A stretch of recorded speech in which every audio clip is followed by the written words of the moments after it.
வணக்கங்க, நான் கண்ணன் பேசுகிறேன். இது முற்றிலும் ஜோதிடம் சம்பந்தப்பட்ட பதிவு. இந்த பதிவை என் குருமார்களை வணங்கி அவர்களின் ஆசியுடன் இந்த பதிவை நான் பதிவேற்றம் செய்கிறேன். நான் இது வரைக்கும் நம்ம சேனலில் நிறைய வீடியோஸ் போட்டிருக்கோம். ஜோதிடம் சம்மந்தப்பட்ட நிறைய வீடியோஸ் போட்டிருக்கோம். நீங்கள் ஜோதிடம் எந்த தத்துவத்தின் அடிப்படையில் உருவாக்கப்பட்டது, ஜோதிட சாஸ்திரம் எந்த தத்துவத்தின் அடிப்படையில் உருவாக்கப்பட்டது, தனி மனித ஜாதகம் எவ்வாறு உருவாக்கப்படுகிறது முதல் கொண்டு நிறைய நம்ம பார்த்துட்டு இருக்கோம். இப்போ நம்ம கிரகங்களுடைய பண்புகள், குணங்கள் இதை பற்றி நம்ம பார்த்துட்டு இருக்கோம். நம்ம அந்த வரிசையில் இன்னைக்கு நம்ம புதனுடைய பண்புகளை பற்றி பார்க்கலாம். உங்களுக்கு புதனுடைய வரலாறுலேயே சொல்லியிருப்பேன். இவருடைய தந்தை யாருன்னா சந்திர பகவான் தான், சந்திரன் தான். தாயார் யாருன்னா தாரை. தாரை யாருன்னா குருவனுடைய மனைவி. இதை பற்றின டீட்டெயில்ஸ் புதனுடைய குருவனுடைய வரலாறு எல்லாத்துலேயுமே வரும். நீங்கள் பார்க்காதவங்க போய் பாருங்கள். இவருடைய இனம் பார்த்தீங்கன்னா இவர் ஒரு அலி கிரகம். அலி கிரகம்னா இவருடைய ஆதிக்கத்தின் கீழ் இருக்கிறவங்களாம் அலியா இருப்பாங்களா? அப்படியெல்லாம் இல்லை. ஆக்சுவலா ஆண் தன்மையில் ஆணுக்குள்ளார ஒரு பெண் தன்மை, பெண்ணுக்குள்ளார ஒரு ஆண் தன்மை. சில லேடிஸ் எல்லாம் ரொம்ப கோவப்படுவாங்க, இன்னும் இவ்வளவு பெரிய கோவக்காரியா இருக்காங்க அப்படிம்பாங்க. அந்த மாதிரி பெண்ணுக்குள்ளார ஆணுடைய குணாதிசயங்கள் டப்புன்னு அடிச்சு போடுவாங்க. ஜென்ஸுக்குள்ளார பார்த்தீங்கன்னா ஈவு இறக்கம்லாம் கொஞ்சம் இருக்கும். பார்க்கறதுனால கொஞ்சம் நல்ல மனுஷனா இருப்பான், சொன்னோம்னா புரிஞ்சுக்கிற மாதிரி ஆளாக இருப்பான், கொஞ்சம் ஈவு இயக்கத்தோடு நடந்துக்குவான் எல்லா விஷயத்தையும். அதுக்கு அந்த மாதிரி அதுக்காக இது அலிகிரகம்னா அந்த மாதிரி நினைச்சிடாதீங்க. அதே மாதிரி இது இவருடைய ஆதிக்க எண் பார்த்தீங்கன்னா 5 நம்பர். இவருக்கு ஒதுக்கப்பட்ட எண் 5. இவர் சுபர். இவருடைய குணம் சுபர் தான். ஆனால் இவர் எந்த கட்டத்தில் இருக்கிறாரோ அந்த கட்டத்தில் ஏதாவது பாவ கிரகங்களோட இணைவில் இருந்தால், அதாவது ஒரு 13.20 டிகிரி ஒரு நட்சத்திர அளவு நம்ம எடுத்துக்கலாம். இந்த ஒரு நட்சத்திர அளவுக்குள்ளார ஏதாவது அசுபரோட இணைவில் இருந்துட்டாருன்னா இவர் அசுபர் ஆயிடுறாரு. அதாவது சனீஸ்வரனுடையோ அல்லது ராகு கேது இந்த மாதிரி கிரகங்களுடையோ அல்லது செவ்வாயுடைய இருந்தாலும் கூட அசுபர் தான். இவர் தனித்து நின்னாருன்னா சுபர். இல்லை அவரோட சுபர், அதாவது குரு சுக்கிரன் இந்த மாதிரி கிரகங்கள் இருந்தாங்கன்னா, பௌர்ணமி சந்திரன் இவருக்கும் அவங்க அப்பாவுக்கும் ஆகவே ஆகாது. நம்ம சனிக்கும் சூரியனுக்கும் உள்ள அமைப்பு தான். இருந்தாலும் சுபரா வேலை செய்வார்.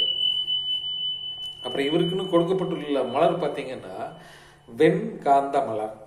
இவருடைய தானியம் பார்த்தீங்கன்னா பச்சை பயிறு. இவருக்கு நெய்வேத்தியம் என்னன்னா பால் சாதம். ஆக்சுவலா இதெல்லாம் நம்ம எதுக்காக சொல்ல வரோம்னா, இப்போ ஒரு புதன் வீக்கா இருந்தாருன்னா வித்யாகாரகன் குருவே இல்லாம அனைத்து வித்தைகளையும் வேத சாஸ்திரங்களையும் கற்றுத்தெரிந்தவர் நம்ம புதன் பகவான் மட்டும்தான். இவரே படிப்புக்கு காரகன். குழந்தைங்க சரியா படிக்கல, படிப்பு சரியா வரமாட்டேங்குது, என்னதான் சொல்லி கொடுத்தாலும் மறந்துடுறாங்க, புரிஞ்சுக்கவே மாட்டேங்கிறாங்க. ஓகே, அந்த மாதிரி சூழ்நிலையில இவருக்கு இந்த வெண்காந்த மலர், பச்சை பயிறு, பால் சாதம் இந்த மாதிரி எல்லாம் அவருக்கு படைச்சு குழந்தைகளுக்கு படிப்பு வர்றதுக்காக புதன் பகவானுடைய சிறப்பு ஸ்தலம் பார்த்தீங்கன்னா திருவெண்காடு. அதே மாதிரி மதுரை போகலாம், சொக்கநாதர், மீனாட்சி அம்மன் பார்க்க போகலாம். இவங்களெல்லாம் பார்த்துட்டு வரும்போது கண்டிப்பா இவங்களுக்கு ஒரு பலம் கூடும். வித்யாகாரகன் எந்த ஒரு கலையை கத்துக்கிற மாதிரி இருந்தாலும் இவருடைய இது இருக்கணும். ஒரு ஓவியம் வரைகிறோமா, ஒரு சிற்பக்கலை கத்துக்கிறோமா, எந்த கலை, அதே மாதிரி இவருடைய புத்தியை பயன்படுத்தி விளையாடுற விளையாட்டுக்கள், அந்த செஸ் மாதிரி விளையாட்டுக்கள், இந்த மாதிரி விளையாட்டுகள் எல்லாத்துக்குமே இவர் தான் காரகராக வருவார். பொதுவாக ஒருவருடைய ஜாதகத்துல இவர் ரொம்ப நல்லா இருக்கணும், சிறப்பா இருக்கணும். ஒரு பெரிய லெவல்ல ஒரு ஐஏஎஸ் ஆபீசர் ஆகணுமா, கண்டிப்பா புதனுடைய அமைப்பு இருக்கணும்.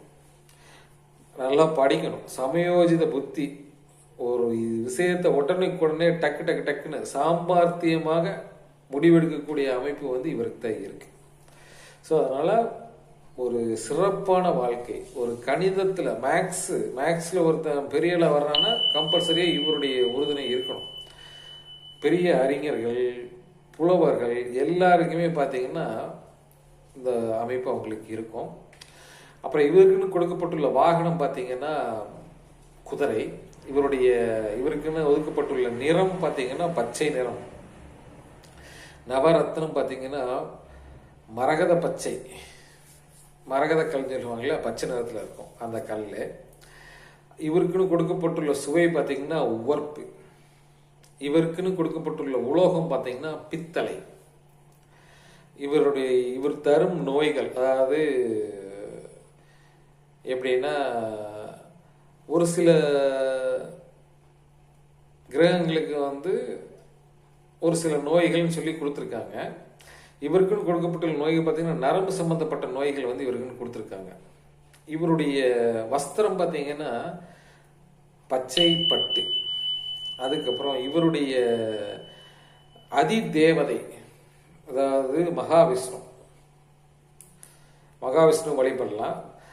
அதுக்கப்புறம் இவருக்குன்னு கொடுக்கப்பட்டுள்ள நோய் நரம்பு சம்பந்தப்பட்ட நோய்கள் எல்லாம் இவருக்குன்னு கொடுத்துருக்காங்க. இவருடைய திசை பார்த்தீங்கன்னா வடகிழக்கு திசை.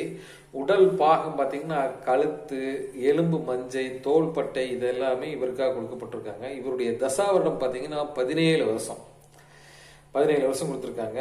இவருக்குன்னு கொடுக்கப்பட்டுள்ள நட்சத்திரம் பார்த்தீங்கன்னா ஆயில்யம், கேட்டை, ரேவதி. இந்த 27 நட்சத்திரங்களை இந்த நட்சத்திரங்களை இவருக்காக ஒதுக்கி கொடுத்துருக்காங்க நம்ம பண்டைய தமிழர்கள், சித்தர்கள், ஞானிகள்.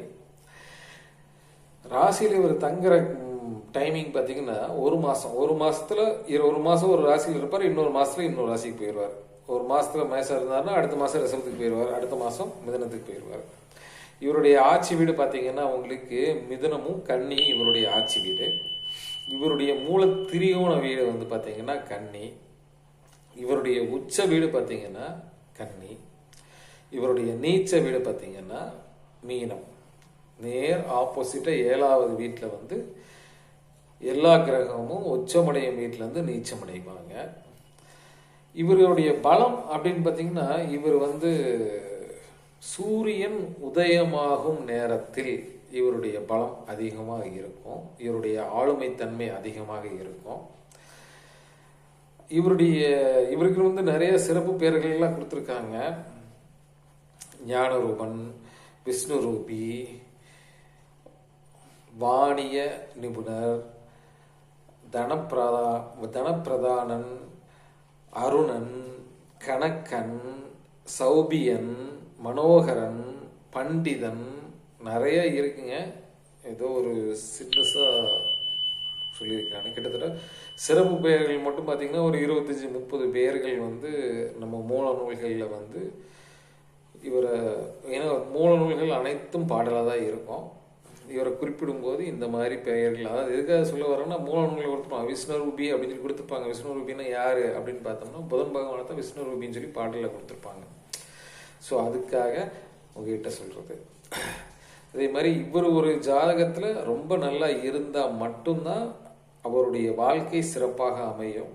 வித்யாகாரகன், தனித்து முடிவெடுக்கக்கூடிய சுய அறிவு, சொல் புத்தி, சுய புத்தின்னு சொல்லுவாங்க இல்லையா, அதே மாதிரி அவருக்கு சுய புத்தி, யார் சொல் பேச்சுன்னு கேட்க மாட்டாரு.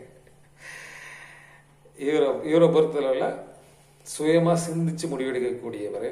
நல்ல பேச்சாளராக இருப்பாங்க, பேச்சு திறமை உடையவங்களாக இருப்பாங்க. அதே மாதிரி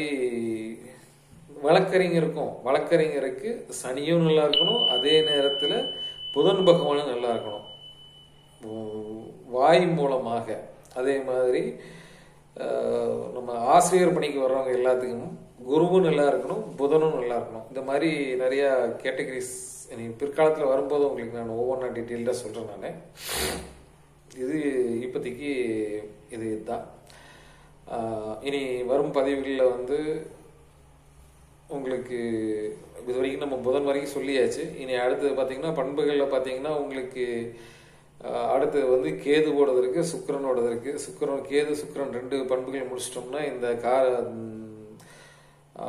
கிரகங்களுடைய காரகங்கள் பண்புகளை ஓரளவுக்கு அப்படியே க்ளோஸ் பண்ணிடலாம். இது ரொம்ப ஷார்ட் அண்ட் ஸ்வீட்டாக சொல்லியிருக்கேன் நான், அவ்வளோதான். இதுக்கு மேலே டீட்டெயிலாக அதாவது ஒவ்வொரு கிரகத்துக்கும் பார்த்தீங்கன்னா கிட்டத்தட்ட 10-15 வீடியோ போடலாம் ஒரு சின்ன இதை மட்டுமே எடுத்து.